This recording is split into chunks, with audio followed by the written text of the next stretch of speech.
Assalamualaikum warahmatullahi wabarakatuh. Waalaikumsalam warahmatullahi wabarakatuh. Alhamdulillah, alladzi khalaqal mauta wal hayata liyabluwakum ayyukum ahsanu amala. Ashhadu an la ilaha illallahul malikul haqqul mubin wa ashhadu anna Muhammadan abduhu wa rasuluhu as-sadiqul wa'dil amin. اللهم صل وسلم وبارك على سيدنا محمد وعلى آله وصحبه أجمعين.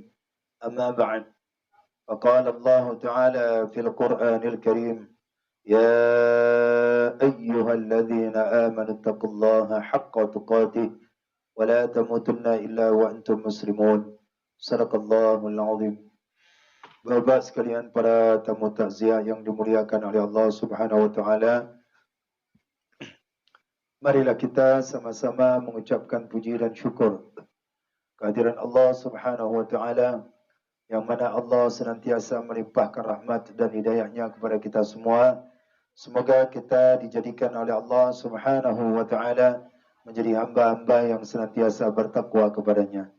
Salawat beriring salam kita curahkan kepada junjungan Nabi besar Muhammad sallallahu alaihi wasallam, dan kepada para sahabat, dan kepada para tabi'in, tabi'in, dan kepada para ulama, baik ulama mutaqaddimin, ulama mutaakhirin, dan ulama mu'tabar.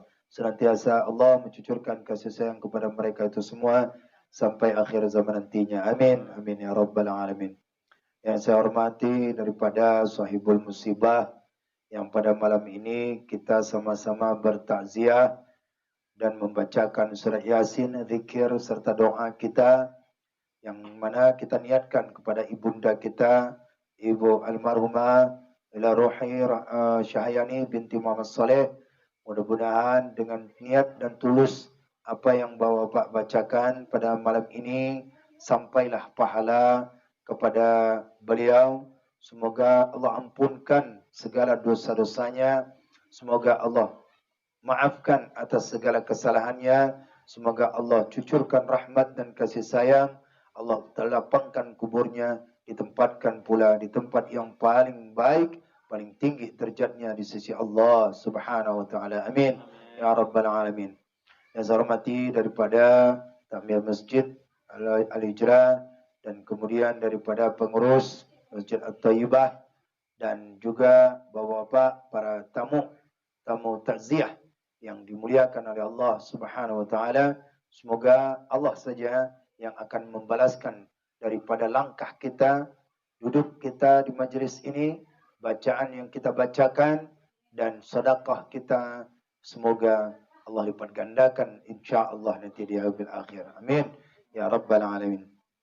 Baik Bapak-bapak sekalian yang dimuliakan oleh Allah Subhanahu wa taala, ada baiknya kita bukan hanya membaca surat Yasin, zikir saja, maka ada baiknya kita ada yang kita bawa pulang, ada yang kita renungkan, ada yang kita pikirkan tentang akhirat.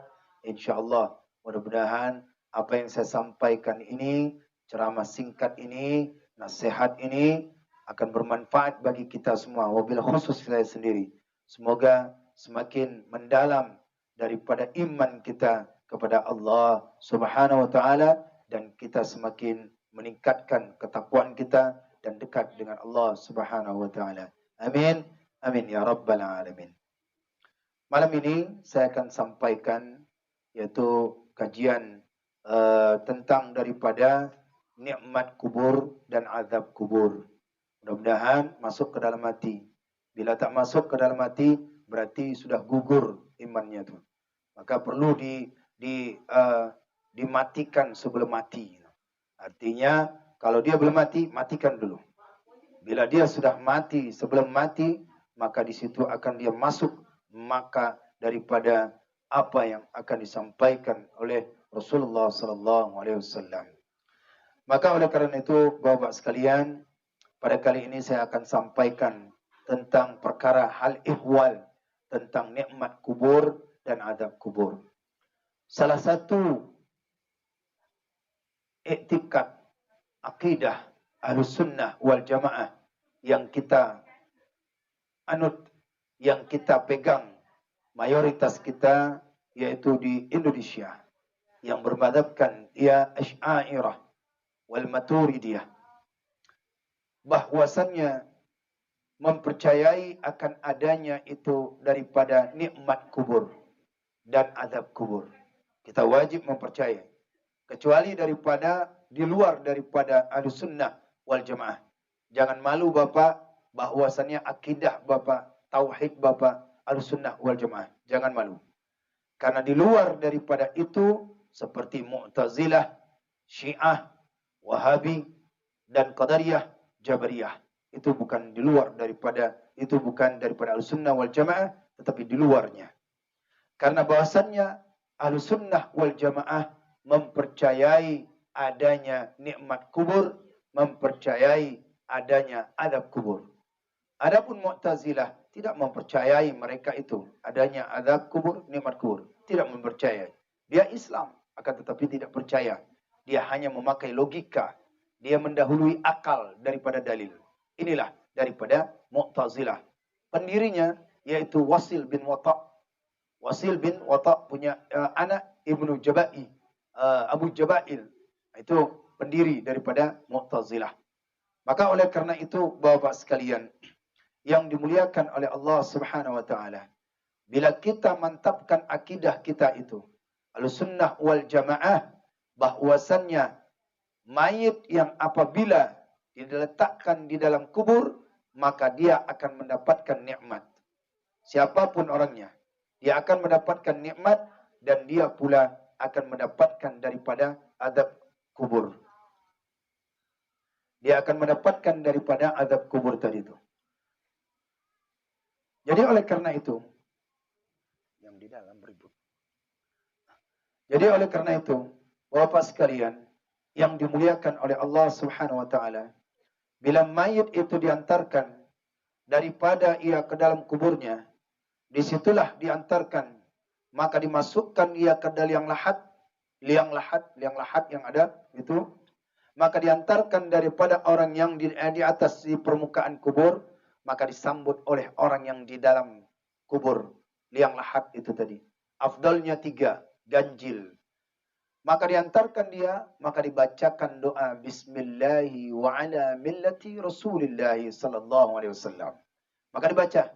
Jangan sampai masuk saja tanpa ada doa. Ini karena nggak ada ilmu, karena nggak ngaji tentang bab kubur. Maka oleh karena itu, kalau cuma ibadah saja kita, tapi nggak mengaji tentang bab kubur, ini harus kita ngaji. Bab kubur, hal ihwal saja. Jangan merasa kita soalnya bahwasannya kita sudah mengerti. Kita harus belajar dan belajar tentang daripada bab kubur. Apa saja amalannya?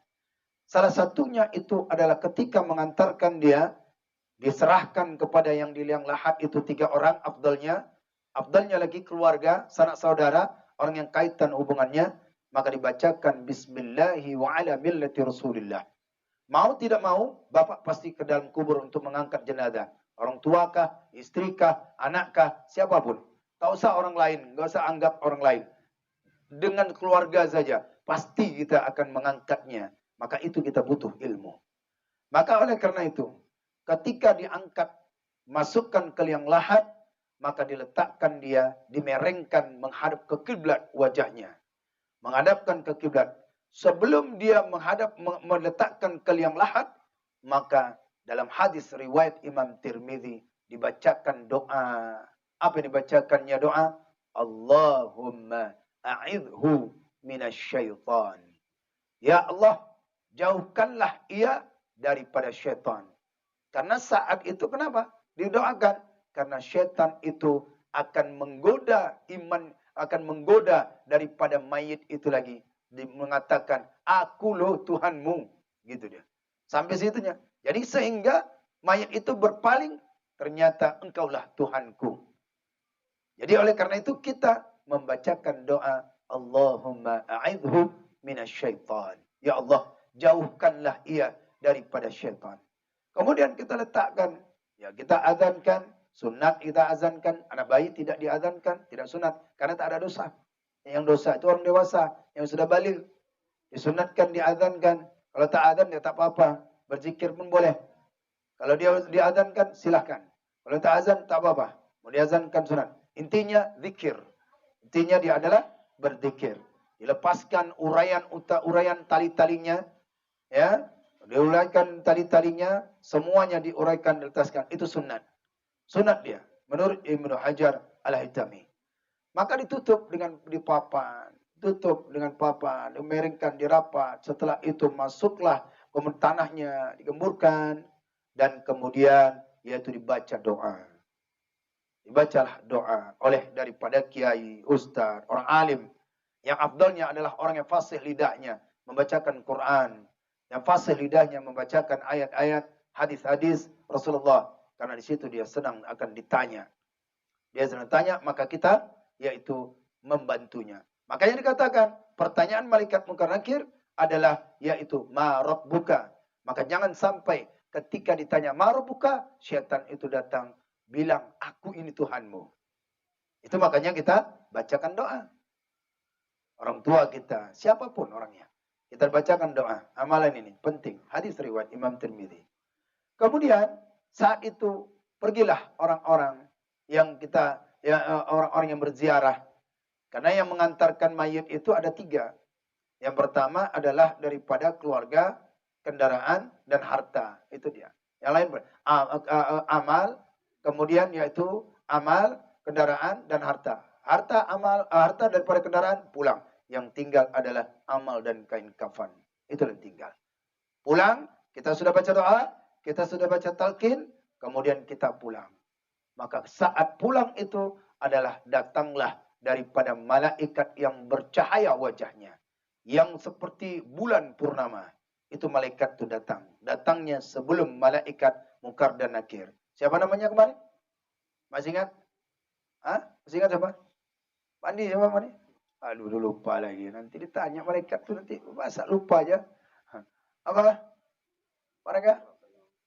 Rumanun. Malaikat yang belum datang sebelum datang malaikat Munkar Nakir. Itu malaikat adalah Rumanun. Dia akan meminta kepada jenazah itu, mayit itu, catat semua amalan-amalanmu. Yang baik, yang buruk, catat. Penanya mana? Jari. Tintanya mana? Air ludah. Buku tulisnya mana? Kain kafan. Kemudian gantungkan ke lehermu. Nanti perlihatkan kepada Allah. Maka saat itu, dia perlihatkan, maka bercahaya. Setika itu, pulanglah. Pergilah dia, maka datang baru malaikat Munkar dan Nakir. Malaikat Munkar dan Nakir itu bertanya. Dia tanya. Saat bertanya datang malaikat Munkar dan Nakir itu, maka dia bertanya di arah kepala. Malaikat Munkar dan Nakir berdiri di arah kepala. Apa kata kepala? Kepala ini jawab, Pak. Lidah dan kunci. Tidak menjawab. Semua anggota tubuh kita itu akan berbicara. Seperti dalam surat Yasin. Surat Yasin. Al-yawma nakhtimu ala afwahihim wa tukallimuna aydihim wa tashhadu arjuluhum bima kanu. Pada hari nanti yaitu kami akan kunci mulut mereka. Wa tukallimuna aydihim. Mereka akan bicara itu tangan dan kaki mereka itu. Itu dalam surat apa? Surat ya? Ayat berapa? Kalau merangkah. Pokoknya Yasin aja lah udah. Biar cepat. Ayat 65. Baca tuh. Yang kita baca tuh. Datanglah malaikat Munkar Nakir di sebelah daripada kepala. Mayit ini ngomong. Apa katanya? La ta'tiyahu minar ra'si. Jangan engkau datang. Jangan engkau berdiri di sebelah kepalaku. Mengapa? Solat ada di kepalaku. Siang, malam, tahajud, dan semua solat di sini. Kemudian menjawab kepala itu, tak jadi dia, pindahlah daripada 2 malaikat ini ke arah kakinya. Apa kata kaki yang menjawab? La ta'tiyahu hadha. Jangan engkau datang ke arah daripada ar-rijli. Di arah kakiku. Kenapa? Karena kakiku ini kugunakan untuk sholat berjamaah. Berkononnya, pergi dia sebelah kanan lagi. Pergi dia sebelah kanan.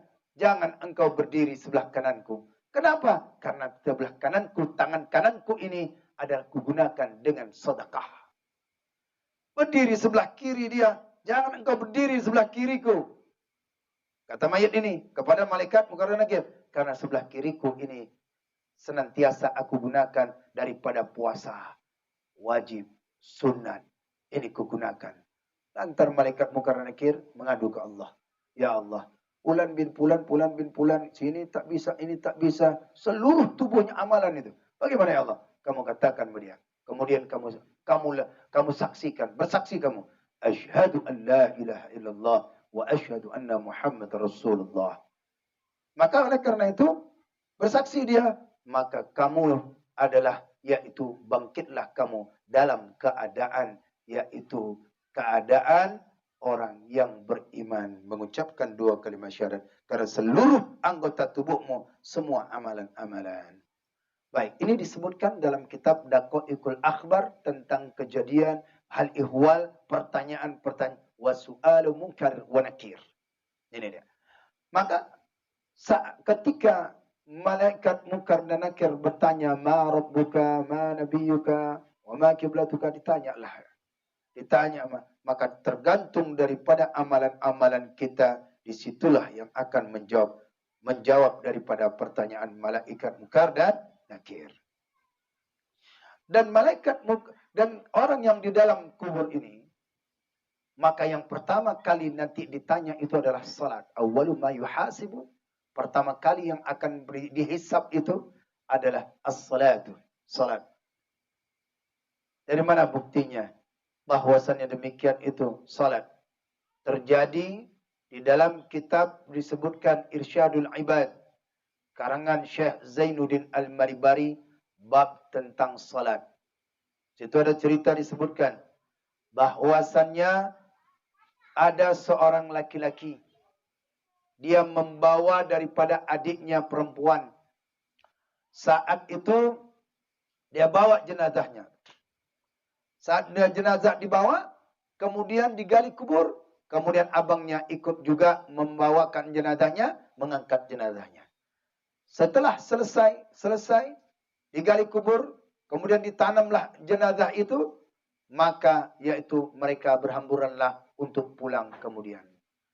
Saat sampai yaitu menuju keluar pemakaman, abangnya teringat, dompetku masuk ke dalam situ rupanya. Masuk dompetnya. Karena dalam kuburan itu tak boleh ada benda. Benda apapun tak boleh. Masuk dompetnya, teringat dia. Letak di kantong sini, letak di sini, masuk. Saat itu dibongkar baliklah daripada kuburan adiknya. Belum selang beberapa menit. Jadi kan, baru itu keluar pemakaman. Ketika dibongkarnya kuburan itu, saat dibongkar kubur, keluar api. Keluar api. Dan keluar daripada yaitu ular yang bernama Syuja'ul Aqra, yang matanya daripada api neraka. Saat demikian terkejut dia, tertutup, langsung pulang. Merasa takut dan dia yaitu sampaikan kepada ibunya, wahai ibu, apa yang dilakukan oleh daripada adik perempuanku, saudara perempuanku. Diceritakannya hal ini, ceritakan. Saat diceritakannya, barulah ibunya sadar. Dulu, semasa hidupnya, saudarimu itu tidak pernah sholat. Sering meninggalkan sholat. Maka inilah akibatnya siksanya di dalam kubur. Karena dia meremehkan daripada sholat itu sendiri. Jadi datang daripada binatang itu yang bernama Syuja'ul Aqra. Syuja'ul Aqra. Maka didatangkan. Malaikat Munkar dan Nakir itu dengan segap, suaranya seperti petir, matanya meletot, kemudian kukunya dapat mencakar daripada bumi sampai ke dasarnya. Ini mengerikan. Malaikat Munkar dan Nakir datang dengan suara yang menggelegar, dengan suara yang menakutkan. Andai kata jin dan manusia itu mendengar siksaan mayit dalam kubur, pingsan mereka. Makanya jin tak dapat mendengar. Tapi binatang dapat mendengar. Manusia tak dapat mendengar. Itu dia. Jadi oleh karena itu, pernah terjadi yaitu kepada sahabat Rasulullah yang bernama Sayyidina Umar bin Khattab radhiyallahu anhu. Sayyidina Umar bin Khattab ketika itu meninggal, disebutkan dalam kitab Nasaihul Ibad, Sayyidina Ali karamallahu wajhah itu berkatanya bahwasannya saat meninggalnya Sayyidina Umar bin Khattab, ketika beliau masuk ke dalam kuburan, masuk ke dalam itu mendiangnya daripada Sayyidina Umar bin Khattab, Sayyidina Ali hendak ingin mengetahui apa yang dilakukan Sayyidina Umar saat malaikat Munkar dan Nakir. Apa yang dilakukan malaikat Munkar dan Nakir kepada Khalifah Rasulullah, yaitu Sayyidina Umar bin Khattab. Mencari tempatlah Sayyidina Ali bin Abi Thalib karamallahu wajhah, cari tempat dia posisi yang semak supaya bisa mendapatkan apa ya. Dia mohon kepada Allah, ya Allah, berikan aku ilmu kasyaf. Ilmu kasyaf itu maknanya bisa menembus. Ilmu terbuka ijab diberikan oleh Allah. Maka dia berdiri di bersembunyi semak. Maka saat itu Pak, datang malaikat Munkar dan Nakir bertanya kepada Sayyidina Umar bin Khattab. Apa pertanyaannya? Malaikat Munkar Nakir itu bertanya kepada, Ma Rabbuka? Ma Rabbuka? Kata malaikat Munkar dan Nakir. Jawab Sayyidina Umar bin Khattab, apa kau tidak tahu aku? Suara lantang lagi Sayyidina Umar. Di dalam hidupnya dia lantang, dalam kubur lantang lagi. Suaranya tegas. Itulah Sayyidina Umar orangnya. Tapi lembut hatinya saat Rasulullah. Dengan Rasulullah. Saat meninggal, itu dia tanya, malaikat Munkar dan Nakir tanya, Ma Rabbuka? Siapa Tuhanmu? Bertanya sampai 3 kali. Ditanya juga, tidakkah engkau kenal aku? Apa engkau kenal aku? Kata, dengan suara tinggi. Maka ditanya sekali, Ma Rabbuka? Maka dijawablah Sayyidina Umar, Ana sahibu Rasulullah sallallahu alaihi wasallam. Saat ditanya, saya sahabat Rasulullah sallallahu alaihi wasallam, langsung takut. Ini biasanya mayit yang takut, ini malaikat Munkar Nakir yang takut. Digertak oleh Sayyidina Umar bin Khattab. Ana sahibu Rasulullah sallallahu alaihi wasallam. Apakah engkau tidak tahu? Begitu sakit gemetar, melapor ke Allah. Malaikat Munkar Nakir melapor, ya Allah, ini ada hamba ini. Saya nak memelototkan dia, nak mematakan dia, malah balik dia melotot lagi. Siapa dia gerangannya? Maka dikatakan oleh Allah Subhanahu wa taala, wahai malaikat, engkau tidak tahu itu adalah sahabat kekasihku, orang yang memperjuangkan agama. Makanya kalau datang, lihat-lihat dulu. Jangan main sambet aja. Artinya apa? Ketika engkau datang kepada orang yang maksiat, lototkan matamu. Keraskan tegangmu. Tapi engkau ketika datang orang yang beriman, maka kau harus dengan pakaian yang indah. Jamu mereka. Karena itu adalah tamu. Pakaian indah. Senyum wajahmu. Maka saat disitulah balik lagi malaikat Munkar Nakir. Tanya dia dengan lembut, Ma Rabbuka? Ma Rabbuka? Wa ma nabiyuka? Nah, berani lagi dia. Terkejut. Nah, itulah. Kenapa? Orang yang sudah dalam hatinya itu Allah dan cinta kepada Rasulullah, sampai malaikat Munkar dan Nakir yaitu kaget dengar suaranya Sayyidina Umar. Ini yang ceritakan ini Sayyidina Ali. Sayyidina Ali minta, ya Allah berikan ilmu kasyaf kepadaku supaya aku melihat apa yang dilakukan oleh malaikat Munkar Nakir, yaitu di dalam kubur. Mentanya daripada Sayyidina Umar bin Khattab. Demikian disebutkan dalam kitab Nasaihul Ibad karangan Syekh Nawawi Al-Bantani. Beli kitabnya tu Pak. Kalau nggak tahu, kalau nggak ada kitabnya, beli terjemahannya. Kalau tak ada juga download Pak, paling gratis, paling enak tu. Nggak susah-susah beli bukunya. Itu semua ada di situ, dalil-dalilnya. Baik, itu daripada kisah yang hal ihwal di dalam kubur. Kemudian bagaimana nikmatnya? Pernah terjadi, yaitu di Syria, di Damsyik. Diceritakan oleh Syekh Al-Burhani. Diceritakan oleh Syekh Al-Burhani bahwasannya ada seorang yang bernama yaitu Al-Hufari. Syekh Abdurrahman Al-Hufari. Al-Hufari, beliau ini adalah seorang penggali kubur. Ya, penggali kubur, Pak. Syekh Al-Hufari. Maka saat itu Syekh Abdurrahman Al-Hufari ini ketika saat hendak ada jenazah, seorang wanita membawakan jenazah. Saat mengantarkan jenazah, maka yaitu digalilah oleh daripada Al-Hufari, seorang tua umur 50 tahun. Memang tuh kerjaan dia yaitu penggali kubur, namanya Al-Hufari. Jadi kalau ada orang yang itu dari penggali kubur, itu namanya Al-Hufari, penggali kubur. Digali sama dia. Ketika jenazah ini masuk, dimasukkan, yaitu jenazahnya itu sempit ya, kecil ya. Jadi ketika saat dimasukkan, maka yaitu penggali kubur juga masuk ke dalam, hendak mengangkatkan, jatuh pingsan, Pak.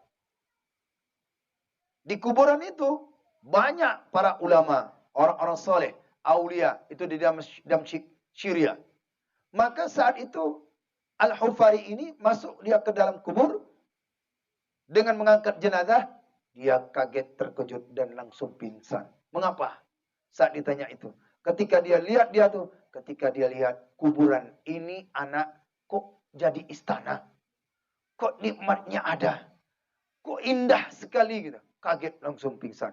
Jadi yang ibunya jenazah ini terkejut. Ada apa nih? Ada apa nih? Kok bisa pingsan? Kaget dia.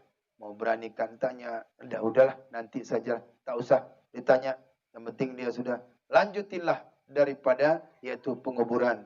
Tapi tukang gali kubur pingsan.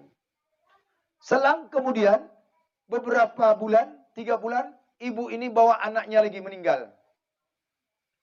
Ibu ini bawa anaknya meninggal. Saat meninggal itu dibawa, yaitu dibasuhkan seperti yang semula, seperti pertama tadi, yaitu diangkat, jatuh lagi pingsan daripada tukang gali kubur. Jatuh pingsan dia. Nah, saat itu jatuh pingsan, ketika di dalam kubur, lama-kelamaan, yaitu ibunya ini penasaran juga, dan dia pas pula sadar daripada siuman daripada pingsannya. Sudah selesai, maka dia bertanya kepada seorang ibunya itu, wahai ibu, boleh saya bertanya? Ya, boleh. Saya pun pernah bertanya juga kenapa pingsan. Maka ditanyakanlah, apa amalan anak ibu ini? Yang pertama, amalan anak saya ini, emang yang kamu lihat apa? Saya melihat istana yang indah. Saya melihat mengagumkan, nikmat yang tidak bisa dibayangkan. Sampai saya takjub pingsan. Apa amalan anak ini? Kedua-dua anak ibu memiliki daripada istana yang indah dalam kubur. Nikmat yang sangat indah.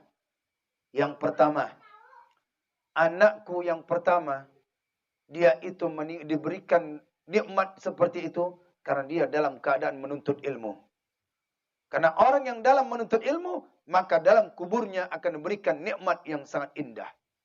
Terkejut orang tua ini, umur 50 tahun. Kemudian, anak yang kedua bagaimana? Anak yang kedua, dia tidak menuntut ilmu. Terus, kenapa dia bisa mendapatkan nikmat yang seindah ini?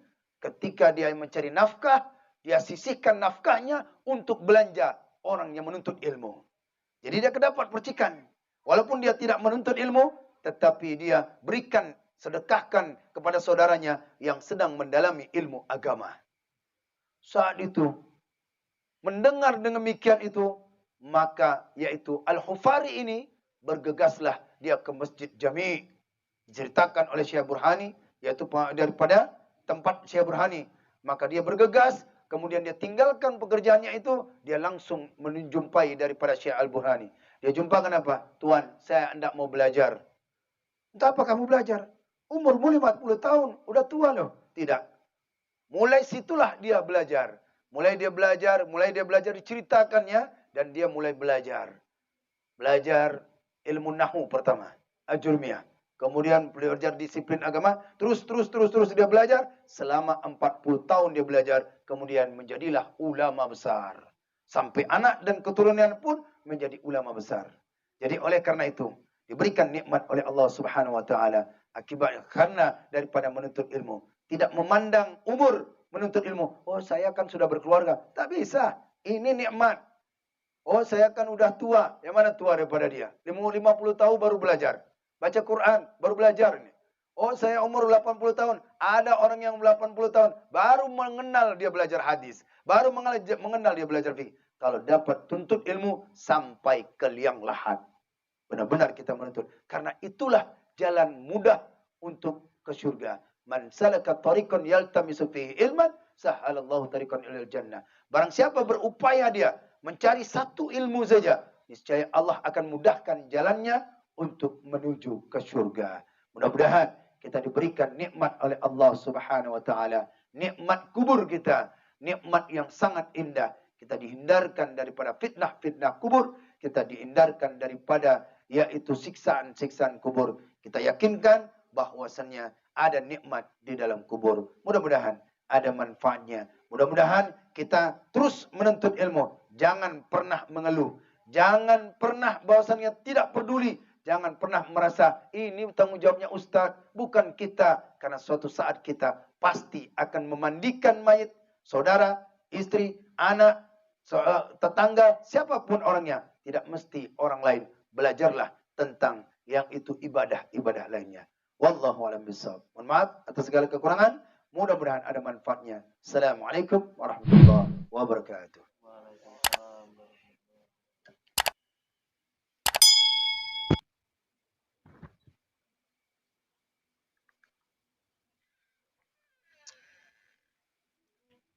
Baik, alhamdulillah. Kata Ustaz Abdul Yasin, ahli zikir beserta doa sudah saya dilaksanakan. Alhamdulillah, juga tausiah yang telah disampaikan oleh Ibu juga sudah disampaikan. Di